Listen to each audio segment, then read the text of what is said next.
আজকালের নতুন পর্বে সবাইকে স্বাগত। বন্ধুরা, আজকে আমাদের এখানকার নাম কীর্তনের শেষ দিন, তাই দেখতে চলে এলাম। আমি একা দেখবো না, তোমাদেরকেও দেখাবো।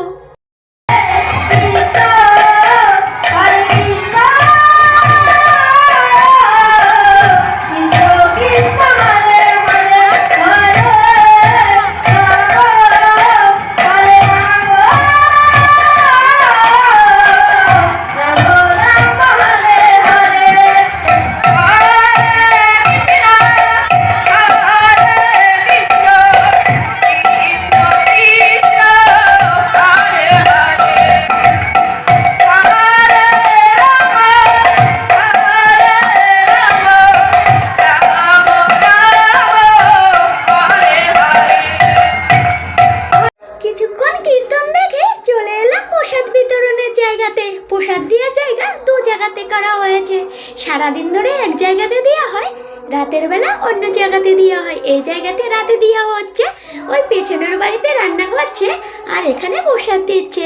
আমাদের গ্রামে অষ্টপ্রহরে বাচ্চাদেরও ব্যস্ততা শেষ নেই, ওরাও নিজের নিজের দায়িত্ব নিয়ে নিয়েছে। এখানে দেখো বালতি ভর্তি করে প্রসাদ রেডি করে গ্রামের দাদারা ভাইরা দাঁড়িয়ে রয়েছে। কিছুক্ষণের মধ্যেই প্রসাদ দিতে শুরু করবে। এই কাকু বলছে, তুমি সবাইকে ভিডিও করছো, আমাকে ভিডিও করবে না? তারপর এই কাকুকেও একটু ভিডিও করে নিলাম। এপাশ থেকে এই ভাইরাও বলছে, দিদি ভাই আমাদের ভিডিও করো, আমরাও তোমার ভিডিওতে থাকতে চাই।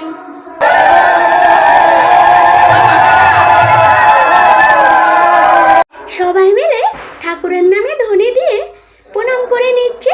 তারপর প্রসাদ বিতরণ করা শুরু হবে।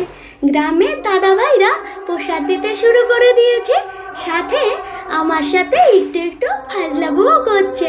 আমাদের অষ্টপ্রহরের অনুষ্ঠান 4 দিন ধরে চলতে থাকে। সারাদিন রাত প্রসাদ বিতরণ করা হয়।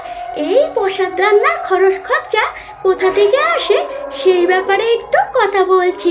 আমাদের গ্রামে যাদের সামর্থ্য রয়েছে তারা একদিনের প্রসাদ রান্নার খরচা একাই দিয়ে থাকেন। যাদের সামর্থ্য নেই তারা কয়েকজন মিলে একদিন করে প্রসাদ রান্নার খরচা দেন।